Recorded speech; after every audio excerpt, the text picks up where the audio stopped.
We're live.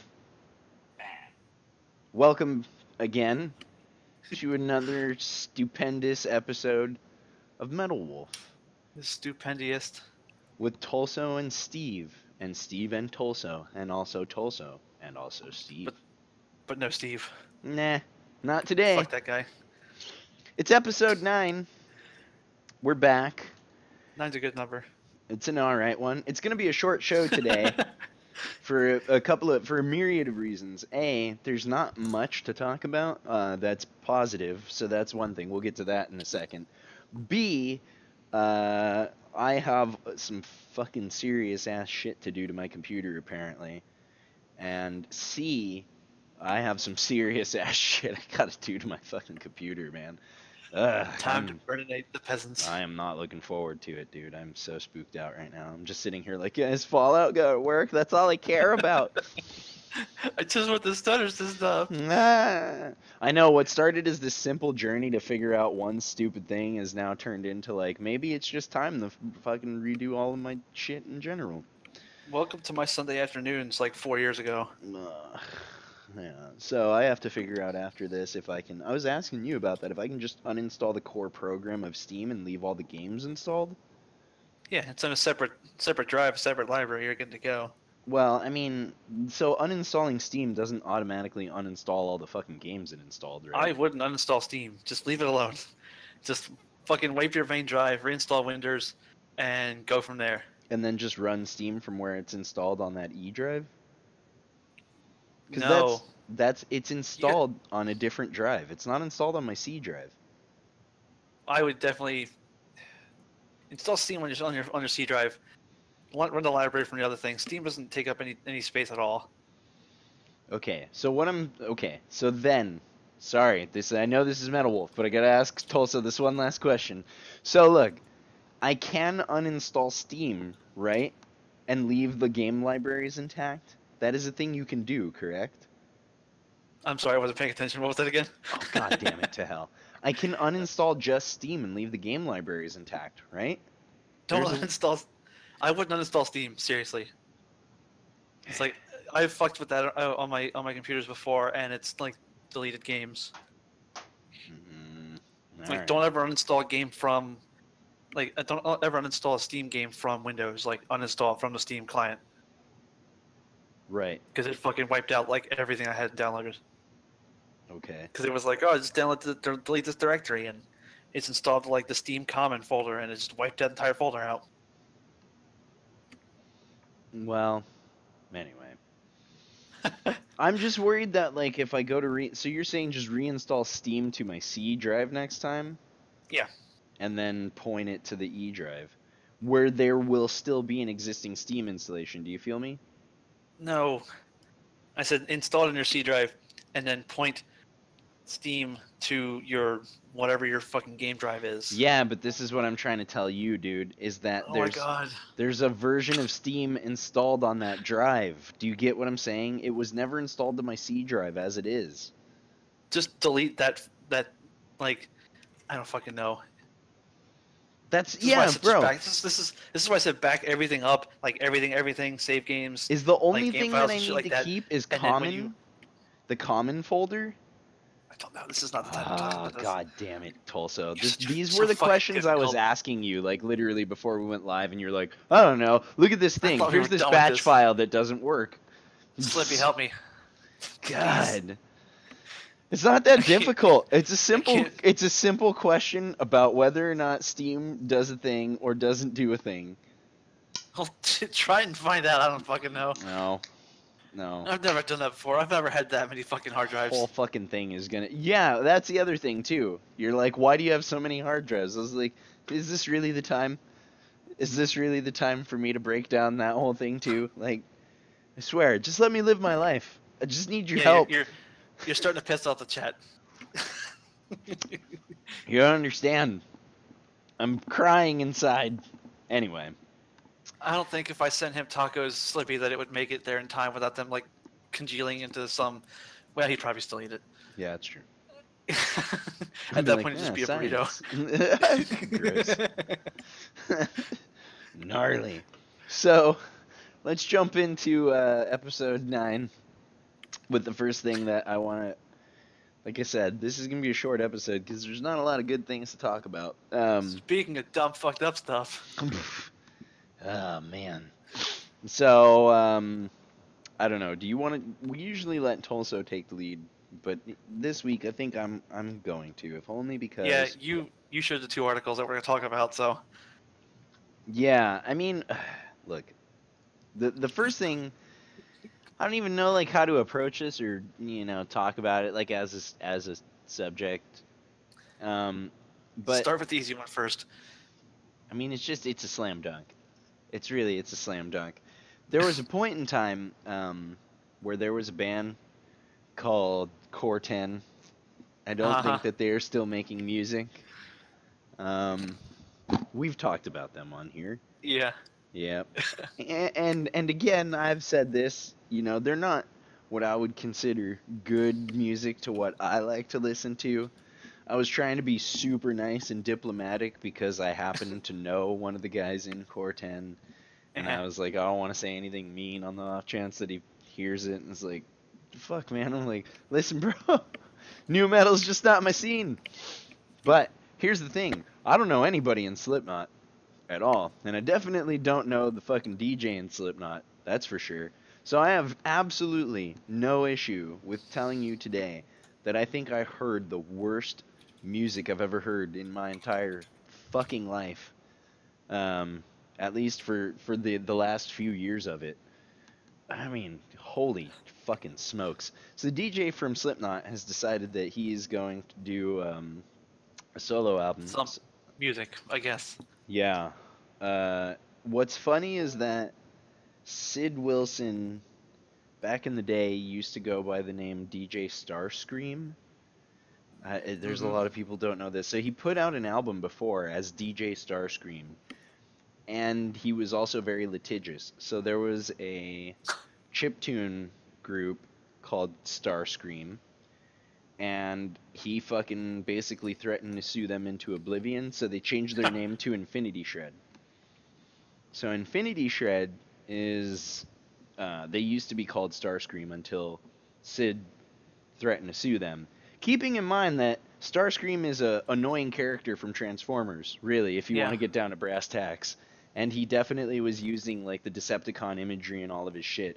And then Sid Wilson, here's where it all comes full circle. He got threatened with a lawsuit from fucking whoever it is that owns Transformers, Hasbro and all the... So everybody just wanted to sue everybody. Nobody can use the word Starscream. That's the lesson of the day for that chunk of it. Don't try to be a Transformer person. And don't try to be in a band that has a Transformer name. It's not going to end well. It's probably for the best. But he put out this song, I don't know if it was today or the last few days. We're not gonna call it that. I don't know idea, dude.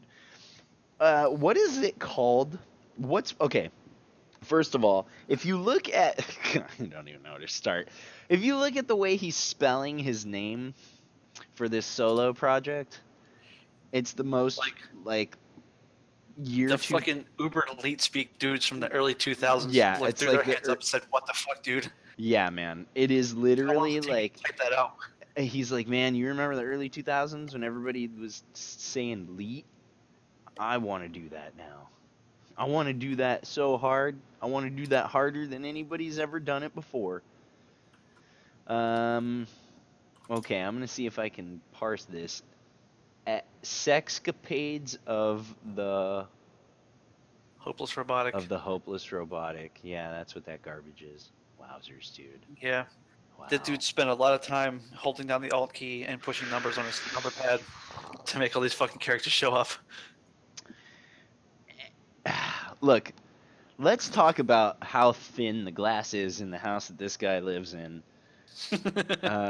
When this is the press release that he puts out. Sexcapades of the Hopeless Robotic is a metaphoric creative representation of the heart and mind inside a body of work known as the artist, in air quotes, Sid, the alien king, in parentheses. The cover art can be translated as this. Sid is an alien without a home planet traveling through dark space, being assimilated by a cold robotic force known as, in quotes, the female. And I gotta add the way that it's spelled, so you can throw this in chat. Just so you guys know how fucking ridiculous this stupid press release was on purpose. Here you go. Thanks, Slippy. There you go. There you go. The female. That's how it's spelled. Go ahead and throw that in chat, Tulso. Just like that. It's in Metal Wolf. Yep. Yeah, Slippy already did. I mean, come on now. Alright. And is attempting to save the last part of him that remains human. His heart. Will he conquer love or be consumed by the robotic force sweeping the universe? I'm gonna spoil it for you. No, I love the goddamn comments. he will not conquer love, and no, there's no robotic force sweeping the universe. I mean, like, it's just like he watched an episode, or, I don't know, binge-watched, like, all the Gen 1 Transformers DVDs in a weekend, and a bunch of porn, and then listened to, like, Portishead on acid, and was like, how could I do that but terrible? Listen to the song, if you so fucking dare. I'm sure Tulsa's already linked it. Yeah. It's bad. My favorite comment. I don't care. YouTube We're gonna page. get YouTube fried. I'm gonna play a clip of this. Some so guy says the new 21 Pilots song is really good, miles above their previous work. Here we go. Here we go. There you go, chat. You guys can hear that? I'm gonna see what the volume. I don't hear it. Yeah, they can. I just look. Here, I'm gonna turn it down. There you go.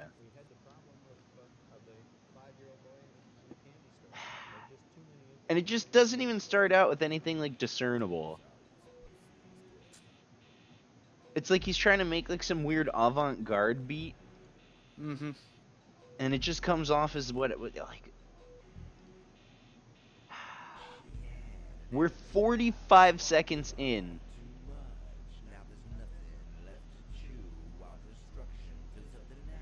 That's enough of that shit forever. Alright. Jesus. I'm so sorry, chat. You know, I didn't mean to do that to you guys and just fucking... Wow. Yeah. I'm really sorry. I'm sorry, everybody. No, you're not. Shut up. Here, Fucking liar. if you guys really want to hurt yourselves, Tulso has, you know, posted the whole thing in there. You can listen to it all by yourselves, on your own. It's awful. It's really awful. The thing is like, I'm starting to get to this point where I'm worried now about all of these people that have left their main, like, project kind of in the dust. And they're like, oh, I'm going to start doing my side project stuff now. I'm going to start doing these side projects. Well, the problem is none of them are good, you know? So, like, the Serge Tankian thing, oh, I don't want to make System of a Down music anymore. Well, the problem is your own music isn't good. Same with this guy. Oh, I want to do my own thing. Well, the problem with that is it's not very good. I'm sorry. Slip says it sounds like Manson's new shit. Trying to go over the top with the edge. Slip, did you catch the Marilyn Manson Rob Zombie mashup of the Beatles Helter Skelter? That's some shit.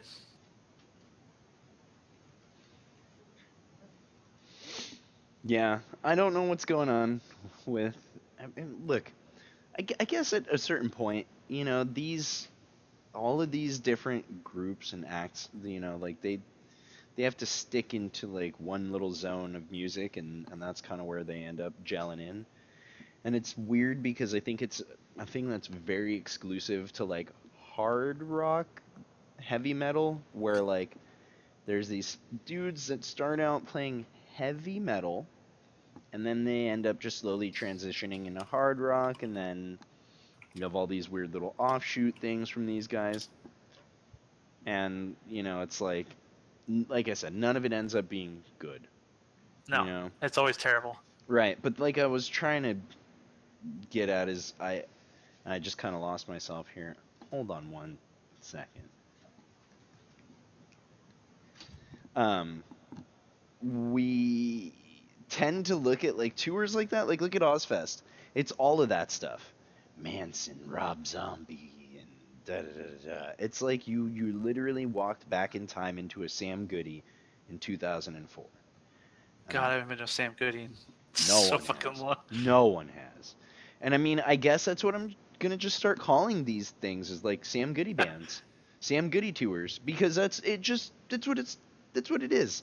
You know, Yeah. you look at what's the other one? There's Hollywood Undead, right? Or Hollywood Vampires. No, Hollywood Vampires, that shitty band with Johnny Depp and fucking Alice Cooper. Never mind. Ew. Let's not even start. Hollywood Slippy Undead, doesn't I want to think click is. that link. Yeah, no. There's a lot of bands that I feel like fall into this category. Five Finger ended up kind of being the modern Sam Goody band. Like, let's all just Yeah. call a spade a spade. They are a Best Buy metal band. You know, you can go into a Best Buy today and pick up a Five Finger Death Punch CD, put it into your lifted Ford F-150, crank it up so hard that the Affliction sticker on your back window vibrates, and, you know, like, call it a day. Right? But, And then after that, put some catharsis on. yeah, Jesus. I don't know, man. I'm starting to feel like my whole connection to all of that music from when I was a teenager is just starting to wither away. Steve, Like, you're getting old. it's not even that I'm getting old. I wish it was. Old man Sawyer. Because if I was getting old like the rest of my friends are, I would still like that shit. Like, all of my other friends from high school still like all that stuff.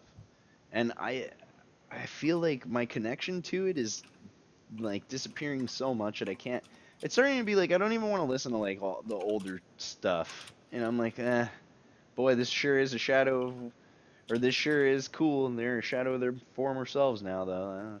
That's great. You know? Like, we talked about this with Tool.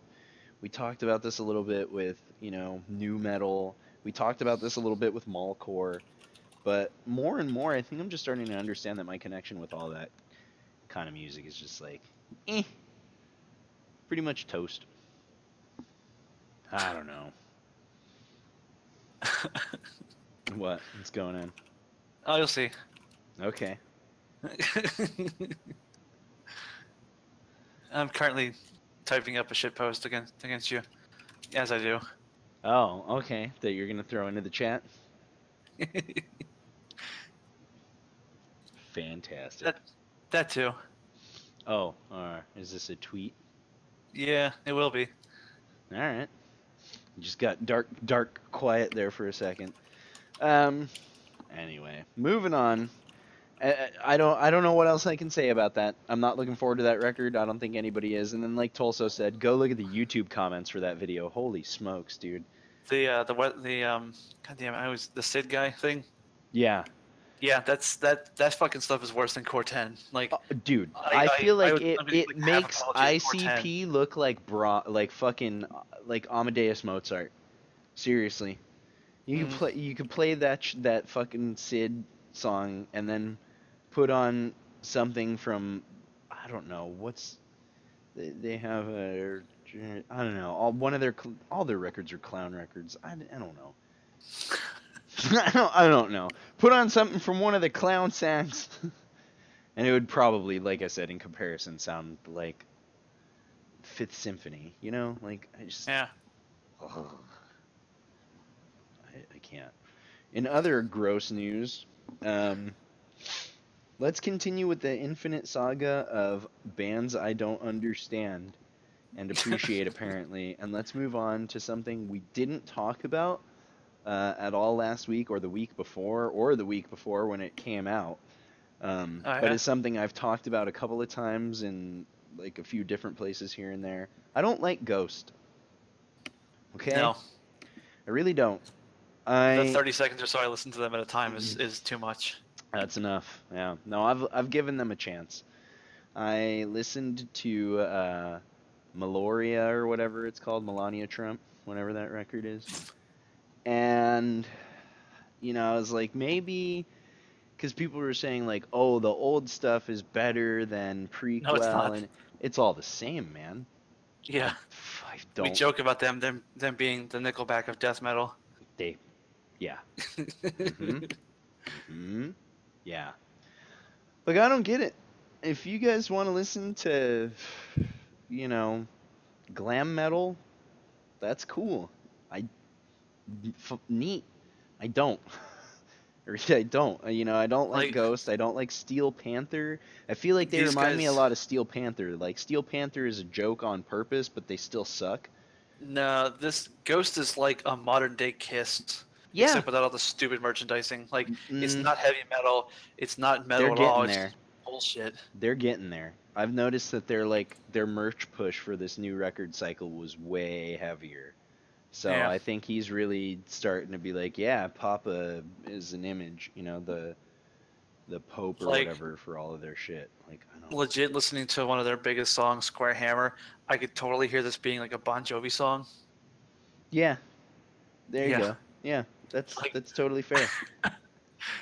I want to hear Bon Jovi cover the song just to prove myself right, just to make that happen. I just don't know what all of you people are on about with Ghost. I really don't get it anymore. There was No. a point in time where I was like, yeah, maybe it's just me and it's just not for me. No, I don't think that's it. I don't think that it's not for me. I don't understand. Like, I get where just maybe like people who listen to the radio would totally listen to that and be into it, but I don't understand how so many metalheads are like, yeah, Ghost is the best thing ever, man. They're so cool. I'm like, you really must miss your dad hanging out with you Yeah. because that's all those records remind me of is just kicking it with my dad. I feel like that's what my dad would jam. He would probably like Ghost a lot. I'd probably put that on for him and he'd be like, "Oh, is this something from the 70s that I missed?" I'd be like, "No, it's a shitty band from now. Here you go. Check it out." I don't get it. And then moving on to more things I don't get and things that I feel like are completely 100% overhyped this week. The new Deaf Heaven is out. And Deaf Heaven has a very weird relationship with the metal community in general. Okay. They're, I don't know. I I, have f- no point of reference for these guys. they make heavy music. They make what you could probably consider metal music, right? But Mm, I don't know that I would call it death metal or black metal or It's got some black metal yeah, vocals to it. It sounds. yeah, and it's very atmospheric. It's mostly yeah, just atmosphere, atmosphere, atmosphere. Um, they're okay, but Yeah. yeah, I don't think it's like the greatest thing in the universe. I think when they came out with Sunbather a few years ago, Okay. that was kind of a cool and new thing. Because it was like, oh, they're blending like kind of beautiful atmospheric metal with this black metal shit in a way where it's like interesting. Oh wow, that's interesting. But since they've done that, there's been a lot of bands that have also done that, and a lot of bands that have done that and then pushed it forward. Yeah. So you look at Ghost Bath, they're another band that kind of sounds like that. And they had a record called Star Mourner that, you know, I'm pretty sure you could, if you were, dealing with somebody that didn't know their shit, you could almost fool them into thinking they were listening to a Deaf Heaven B-side. Because I feel like Ghost Bath is really close to what Deaf Heaven tries to do in terms of building soundscapes and stuff like that. And then, interestingly enough, Fallujah.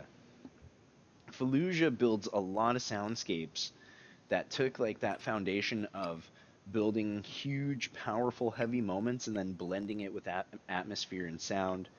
And they Mhm. pushed that into the fucking next dimension, in my opinion. I know I'm a little biased on this because I really, really like those guys. But I find like their vocals are way more interesting and have a lot more like contrast to the music in comparison. Where Yeah. Deaf Heaven, I feel like it's kind of starts getting a little samey after a while. Yeah. Um, Sampling like 5 or 6 songs. It all felt kind of just noise and black metal screams and noise. So I mean, after a while, there are movements to it, and you get used to it, and you kind of can anticipate, which way, one song is gonna go or the other. But again, for me, and like, if I could spend money on records right now, and I was a person who was like, what's some new metal I should check out? I don't know that I would say go and plunk some money down and get yourself that vinyl of that new Death Heaven, whatever it's called. No. Yeah, I don't know. I think they were cool for when they came out. Their follow-up record was okay. Their follow-up to Sunbather, that is, was okay. It was competent enough, and it, carried the torch of what they were doing on Sunbather. But I think for this, like third album in that trilogy of anticipation, I guess. I don't know. I'm like, cool. I've heard other bands that are doing this now at this point, and I've heard other bands that have done this with other things and have pushed it forward, pushing it forward. So I'm not feeling it too much. Tulso, please take it away and tell us all about Automata. So Automata 2 is arriving at people's houses after ordering the album back in like April, I think. The should show up online tomorrow. I only got a chance to listen to like half of the first side. The first track is 13 and a half minutes long, which I believe is how they ended Automata 1 with like a 10-minute long song. So, figure that's 20 minutes of them kind of fucking around. As I spoke of last week, there is some banjo in there. It is tastefully done. It's not kind of shoehorned in there or like some weird solo yet. I've not listened to the other side. It could totally come back, but it felt like it fit in with what they were doing and where they were going. And then all of a sudden, it kind of stops, and you start hearing like some circus ass accordion, or maybe some of that grinder music you hear with the little monkey begging for change. And I want to say they've done that before. Yeah, I want to say they've done that before on one of their older albums. But so far it's a journey, and Clear it up like for totally... everybody. You're talking about the new Between the Buried and Me album. Yes, sorry. Between the Buried and Me, Automated 2. It's part 2 tomorrow. of a 2-part album, so if you didn't catch on to that. From a hot take on the first side of part 2, I am a little nervous that this might be the return of like the early 2010s 2-part album shenanigans, where they put all the good stuff out in the first part, and the second part is not that great. Oh, with Parallax? No, every band did that. Oh. In the early 2000s, or like early 2010s. Yeah. So we'll see how that goes. The thing I think with Between the Buried and Me is they said they recorded it all like around the same time. Oh, back in August of 2017. Right. So yeah, hopefully it feels like it's all just part of that, one massive session. Yeah. Reviews look pretty good. Some people have said when they've seen them on tour that they've played like one or two of the new songs from Automata 2, before it was available anywhere. So, maybe once I get a chance to sit down and just kind of space out and listen to the whole thing, like maybe it'll all kind of click. But, so far, time will tell. It's okay. It's, like I said, it's going to take a couple more listens to make sure it's good, but that first listen of the first side was not exactly what I was looking for. Automata 1 was a strong start, and it finished strong as well.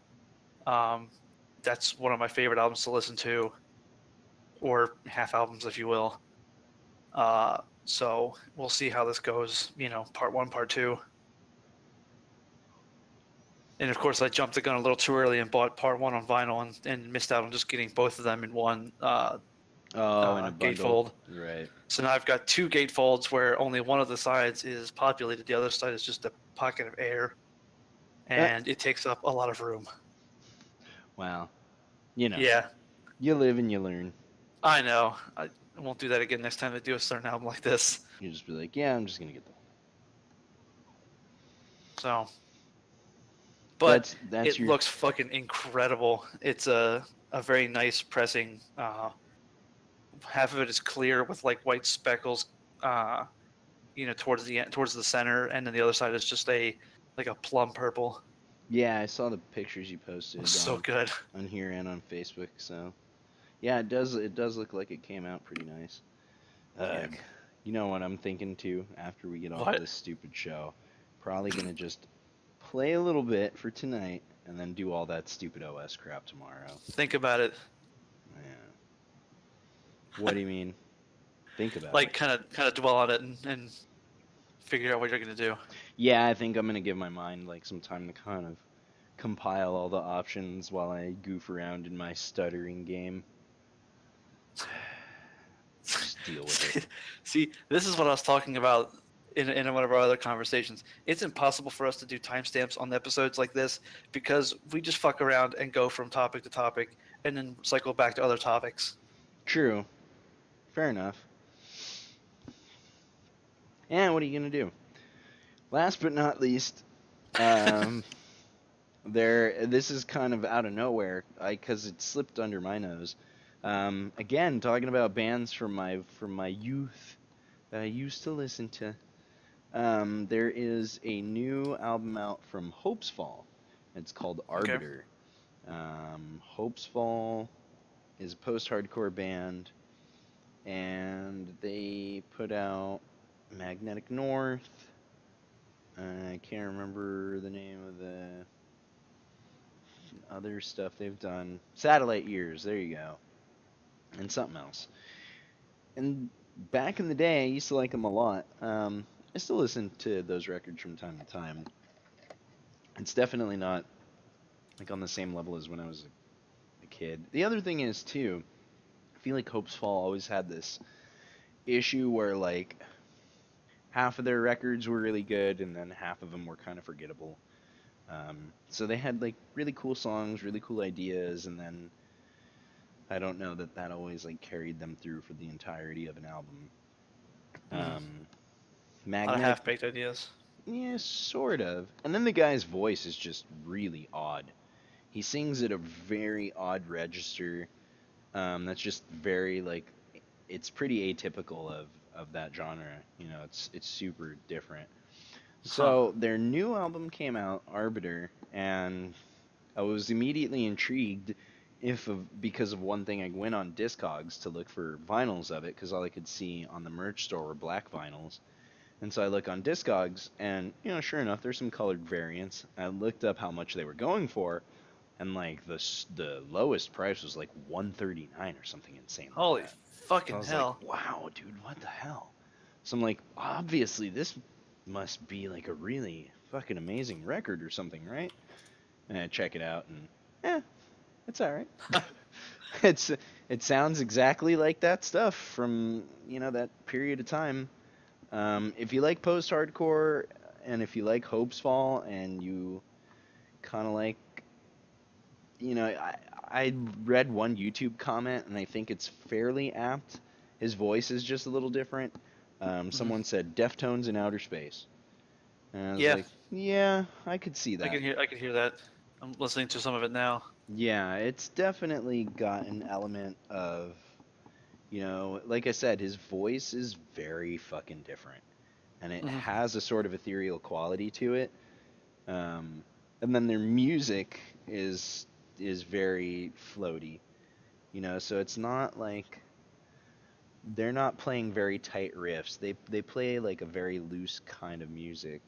So yeah, I don't know like if I'm completely made my mind up on it. And then something else I was gonna check out, if only because I saw it at my local record store. And then I hesitated on picking it up just because I've not listened to it, but I really do like them, is the new Under Oath. Under Oath is usually really fucking solid. And it was like some cool like limited edition colored vinyl. But I was like, I don't own any Under Oath records at all. And I'm afraid that if I buy one, you know what happens. Yeah. Yep. Start that rabbit hole. Yeah. So I was like, ah. Let me go home and then listen to it, and if I really like it, then, you know, maybe I'll call up and see if they still have it over there, and I'll drive over there and Yeah. pick it up. But yeah, I don't know. And um, truly last but not least, I finally got a chance to listen to all of Obscura, Diluvium. Oh, nice. I mean, it's okay. It's all right. They had a couple good singles, and then that last one that came out was kind of whatever. Ethereal Skies or whatever that one is. Right. And then the rest of the album, I think, is just kind of like that. I I feel like that's, I don't know. Omnuvium is like that too. Obscura is a cool band. I like that they're very technical. They have some really good songs. I Mhm. don't think they've ever done a full record where I've just been completely pulled in by it and fallen in love with it top to bottom. The other thing that goes hand in hand with that, if you're a real fucking weird progressive metal like nerd, is I feel like a lot of your enjoyment of Obscura is based on how much you do or don't like Cynic.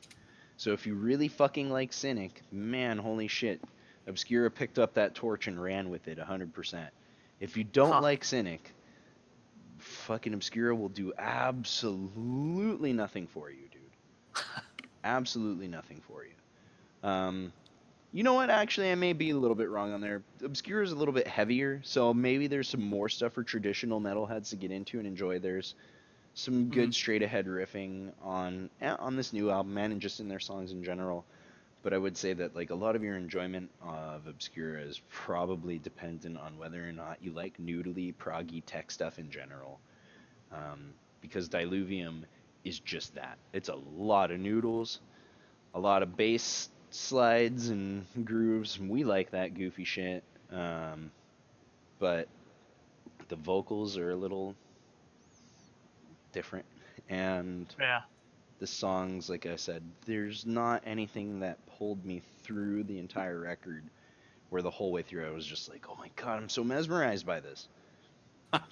So that's my final verdict on Obscura. There's a new Revocation song out. I really suggest you guys check that out. I am a big fan of Revocation, it's no secret. And if there's anything Tulsa wants you to check out, now will be the time for him to tell you. Um. Well, one last uh, little heads up, or I guess vinyl pickup of the week. Um, I too was poking around my local record store in the last couple days, and I picked up a copy of Devin Townsend Project, um, their last album. The name escapes me at the moment. Uh, let's see what it was. Do you know what it was? Transcendence? I No, that, think so. or was that the one before that? God damn it! Why is it so hard to find? Why is it so hard to find this? Well, Discography. Devin There we go. Townsend puts out like Yeah, 700 things a it's year. Transcendence. Yeah, Transcendence. Devin Townsend Project Transcendence. I picked it up at a local record store. It's a near mint copy. Like, there's a little bit of a scuff on the outer jacket, but the records are spotless. For like $15, which is pretty good. Yep. the The mastering on it's a little quiet, but just more reason to turn it up. Damn right. Yeah, Devin's. He's just got a certain thing to him that just like draws me in. It's really good. Oh yeah, I like it's his mind voice. melting. He's Yeah, super operatic. yeah, Yeah, in like a really everything good way. has. Usually I'm not big on that. Yeah, I really like his stage show too. I was Yeah. showing Natasha one of the videos of him performing with Mhm. the London Royal Orchestra or whatever. Oh, I gotta see that. Oh, it's pretty amazing, I and don't know what it is about metal bands performing with orchestras. It's just like fucking cool. it was so dumb because like literally it was just months before he was performing over here at this big place, the Glass House, Yeah. and I just we didn't know about it, and I was saying to her, I was like, next time he comes through, with the Devin Townsend project, we have to see it because I mean it's just this amazing performance like art, and shortly after that they broke up, so there you go. Yeah, that'll happen. Yep. But it's a good album. Um, my one and only gripe about the album is that side D, with the final 2 tracks. I can't. I have an LP60 turntable. I can't just push go and walk away from it. I have to kind of lift the arm up and kind of drop it in the right spot, Aw. because the first inch and a Aw. half is Excuse me it's like, while my manual tone arm and I cry for you. I don't usually use the go button, but I kind of use the one that kind of raises the arm up and leaves it there so that I can kind of, space it out. But the first inch and a half of the album is printed on, and then there's tracks. Hmm.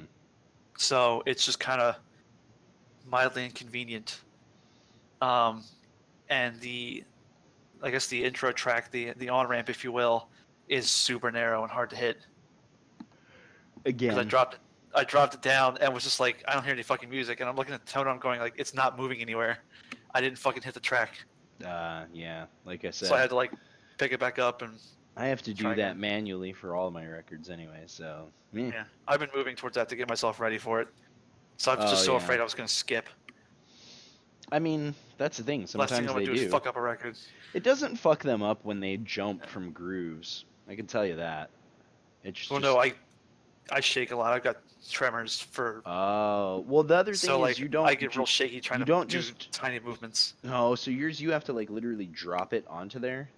No, I don't drop it. I'm not an idiot, but like, I get as close as I can and kind of Right, just and then just kind of let kinda go. Right. dust off. Yeah.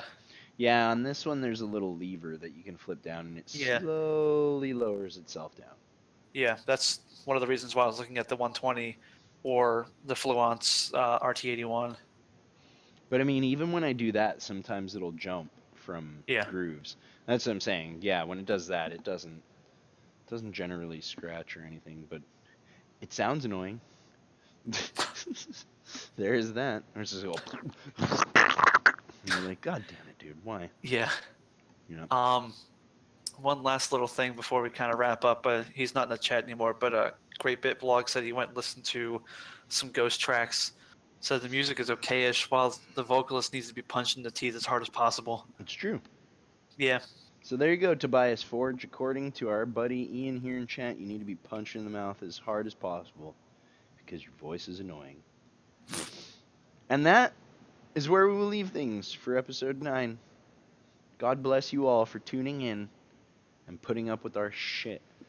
Tulsa, you want to give them all the social media shit that they need to follow us if they want? And also, if you're watching this on YouTube sometime in the future, you can join us live. We do this every week around 4:30 Thursday Pacific Standard Time. We run a little late sometimes just because real life. We're going to do a thing now where I think we're going to kind of switch to promoting the episodes that are done instead of promoting the upcoming ones. So what we're going to do is, like, each time we have one in the can, we'll spend the week going over it and kind of promoting it and putting it out there and being like, here's what we talked about last week, da-da-da-da-da-da-da-da. But if you're cool enough and you're in the know, you can be in here live. So it's twitch.tv/MechaWolfPack if you are watching this on YouTube. And then in the description below, there's a handy link to join our Discord if you want to be part of the live conversation with us in our own private channel. It'd be cool. Tulso, what's the other shit that they should know? Well, you can find us both on Twitter at Rage of the Mage and at the Tulsinator. That is Steve and Tulso, respectively. Mm-hmm. You do twitter.com/MechaWolfPack as well to talk to us on there. We do some dumb tweets every once in a while. I shitpost about Steve. And yeah, the twitch.tv/MechaWolfPack and whatever the YouTube link is. That's your domain right there. I don't know. Look up Metal Wolf on YouTube. You should be able to find us. And then we're going to be relaunching our site pretty soon. So yeah, keep an eye out for that. So that's it. Until next week, everybody. Go and don't listen to Ghost. Don't listen to Sid the DJ. And go listen to Automated 2. Maybe listen to Hope's Fall. I don't really know if you should listen to Under Oath yet. I'm going to check out some Hope's Fall. Check out some Hope's after I finish Automated 2. There you go. So we will catch you guys next week. Cool. Take See it easy, you, guys. everybody.